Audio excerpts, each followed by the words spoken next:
This is the best moments of the BBQ Central Show in 10 minutes or less. Ever wish you could re-listen to your favorite interview or segment?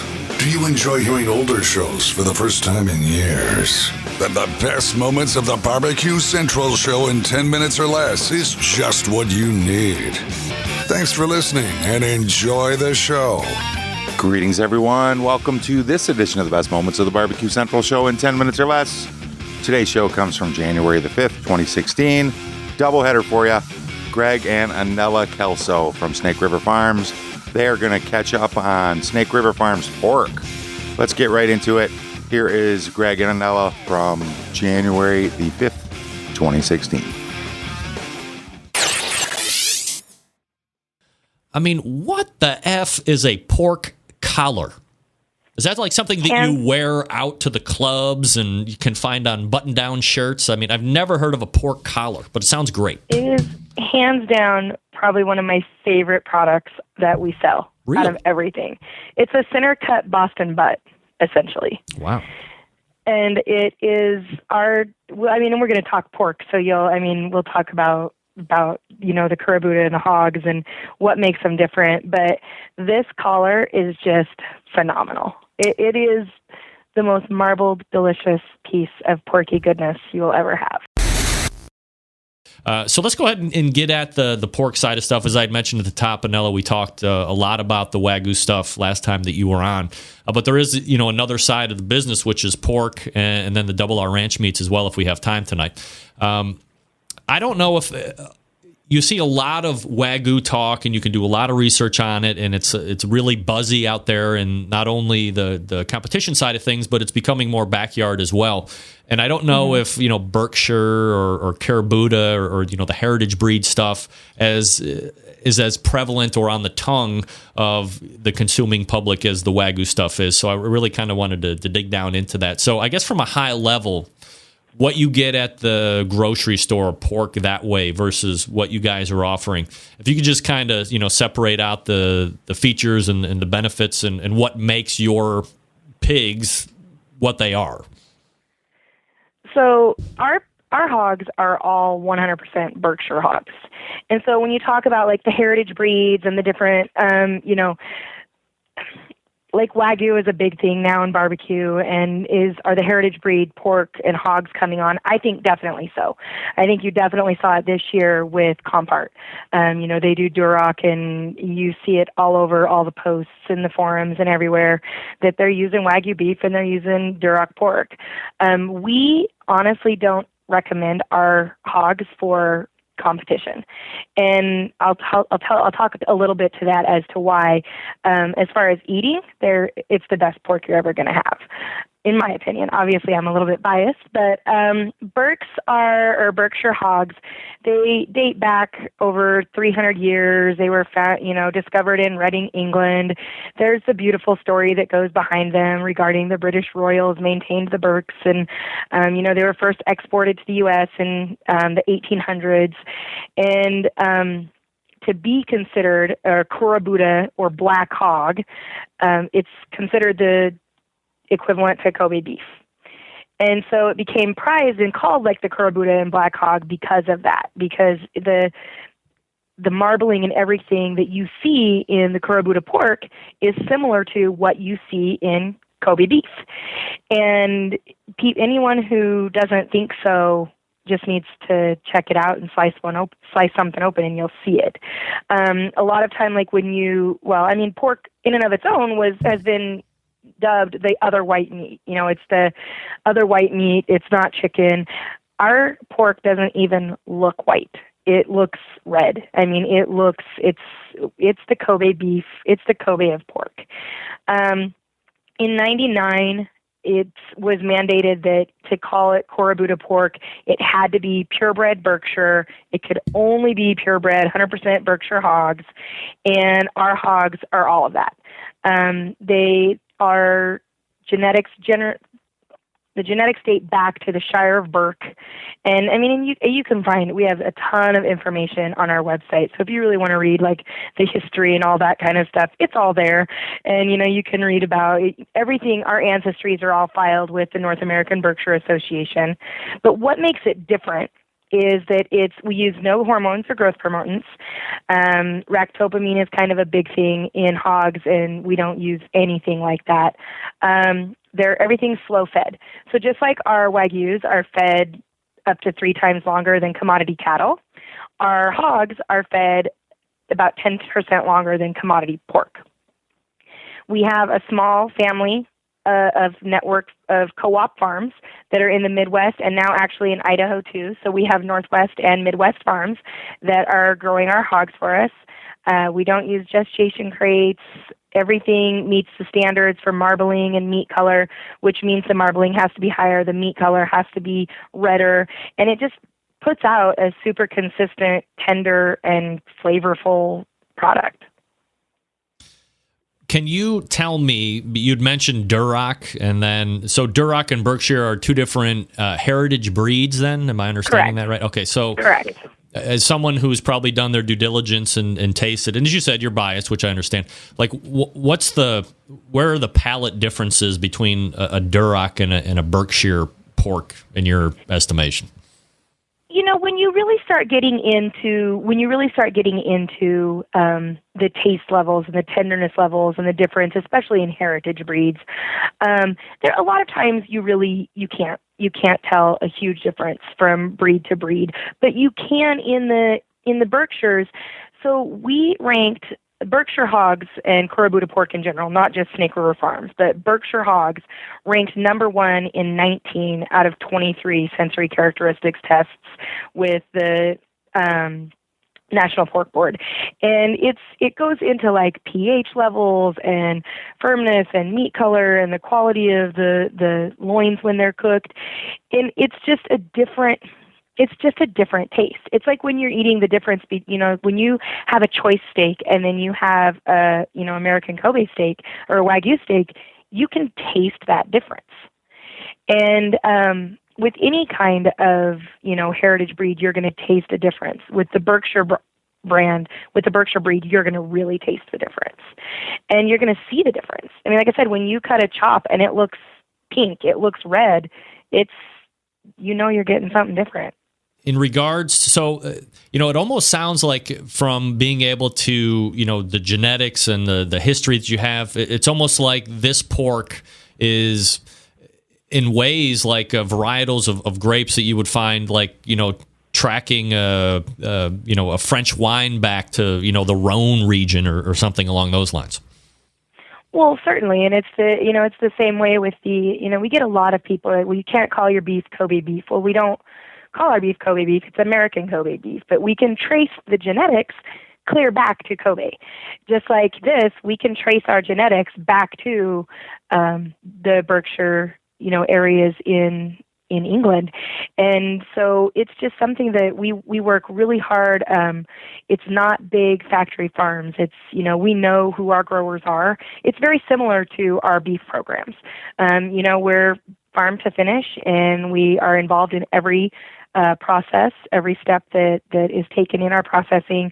Our processing plant for our hogs is in Twin Falls, Idaho.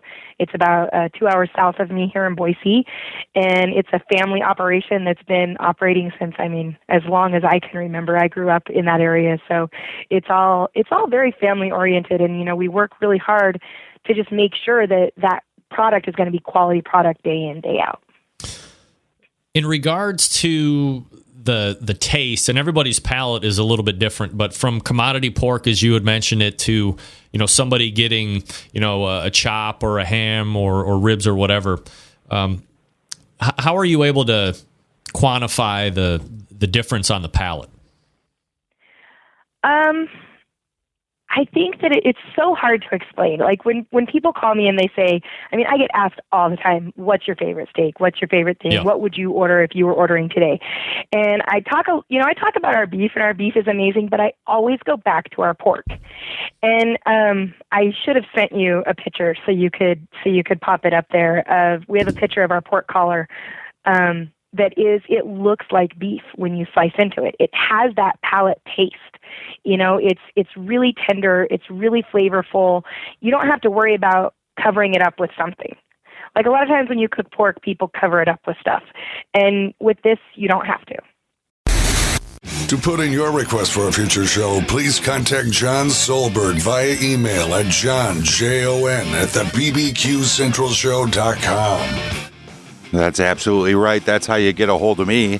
You can also get a hold of Greg at thebbqcentralshow.com if you got something to say.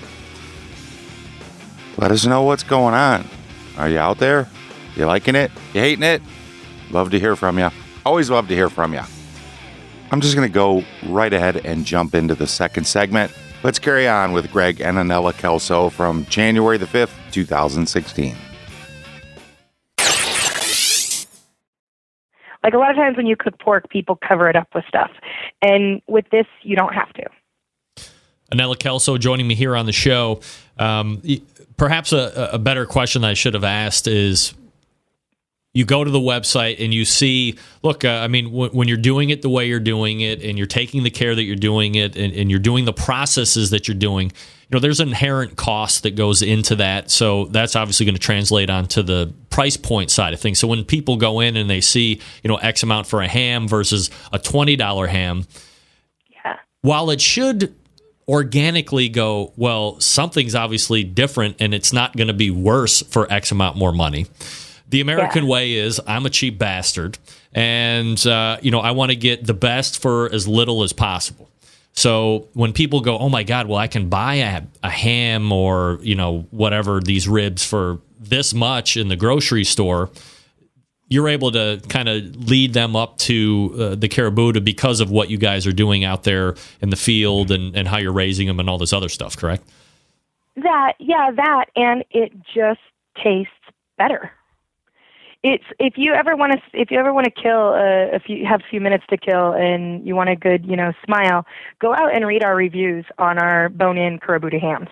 I mean, we have people that legitimately when we were approving them, we were like, we can't put this up, and we're like, well, yeah, we're going to put it up.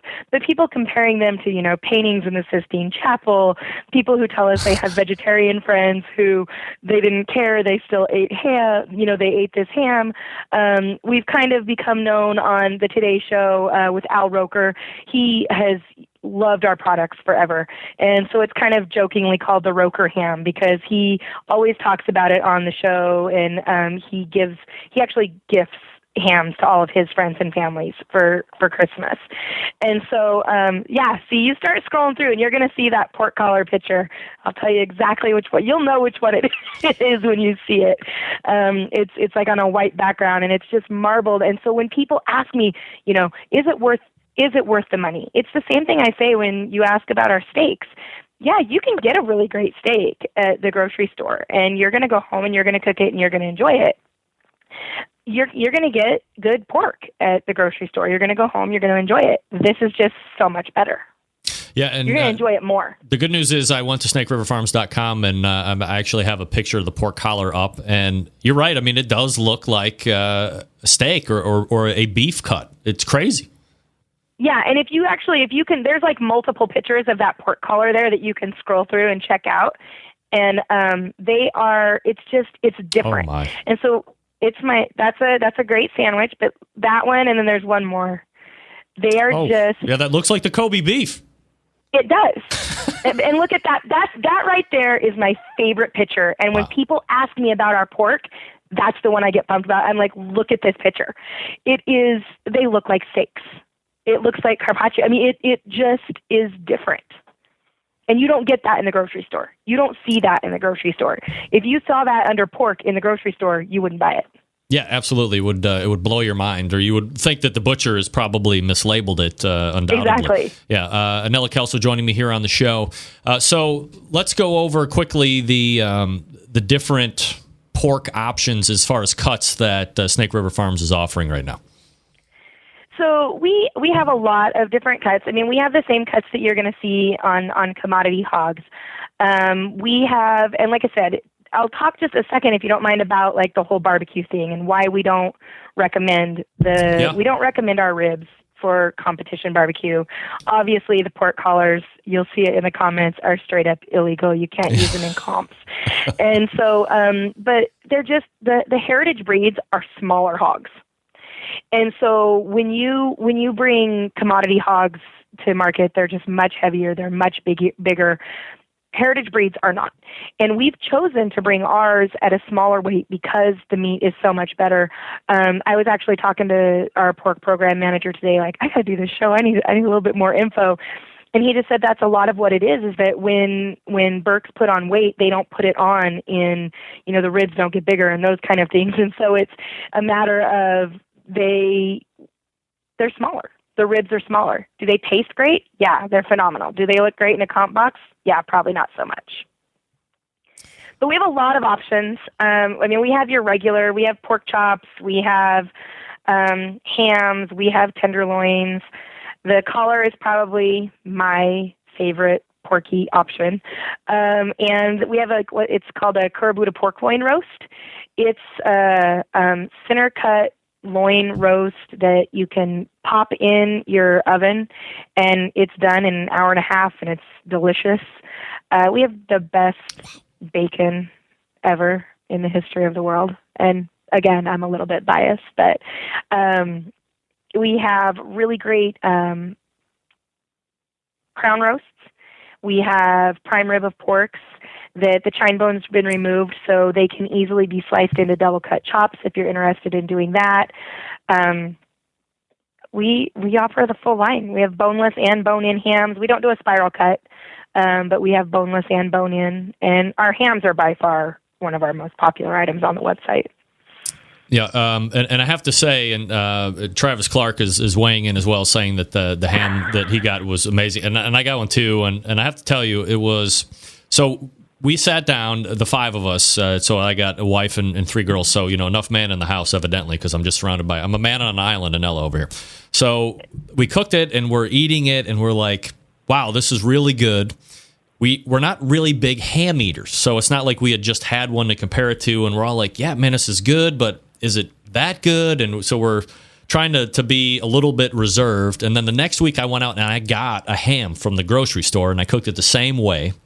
And halfway through it, the girls, they got up and they left the table. They're like, "No, this is not it. It had dried out. It was nowhere near as tasty."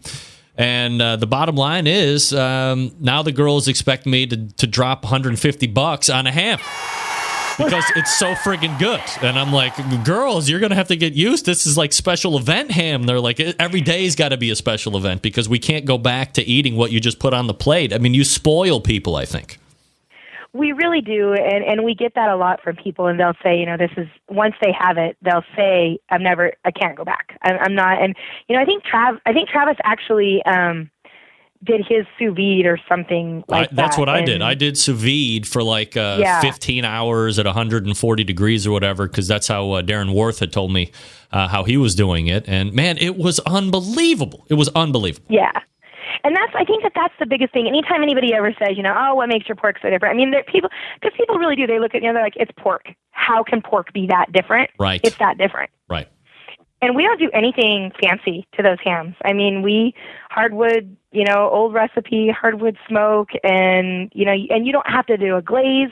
I mean, there's some cool glazes and stuff that you can do with them, but you don't really have to do anything, and they're just phenomenal. And everything's that same way. The crown roast, Sterling Ball did one of the crown roasts, I think, for Christmas as well, and I saw pictures over Christmas, and it just looked phenomenal. Our pork shoulders are massive. They're like a 14-pound pork shoulder, so it's a lot of work when you're doing a whole shoulder, and most people don't do that for comps, et cetera. But yeah, Travis has actually been buying the pork collars forever. He got like a killer deal one time where I don't know how he swung it, but he got like 4 of them for $40 or something like that, and has let me know about that all the time. But yeah, they're just really great. It's just a really great product. And I really can't say until you taste it, you don't know the difference. That's right. And I think if you go out, this is one, there's a lot of things out there in the barbecue world that you are a little hesitant on pulling the trigger on. But once you do, you're like, wow, I can't believe I waited this long. And so let me push you over the edge and say this is absolutely one of them, whether it's the beef, and I've had the pork and the ham specifically. So this is definitely something that you want to try. And we're talking with Anella Kelso from Snake River Farms. Again, the website, snakeriverfarms.com. Greg is absolutely 100% correct. He told me years ago that ham was life-changing. I got one. It has been our family's Christmas ever since, and it is amazing. You will not eat another ham afterwards, or at least you won't eat it the same. Unpaid endorsement right there. Hey, before I get out, I want to remind you, head on over to the bbqcentralshow.com if you'd like to hear the rest of this show. While you're there, please subscribe to the Barbecue Central Show via podcast. Never miss an episode of this show or the really big Barbecue Central Show again. Thank you so much for listening today. Until next time on the best moments of the Barbecue Central Show in 10 minutes or less, I'm your host, John Solberg. I look forward to talking to you again soon.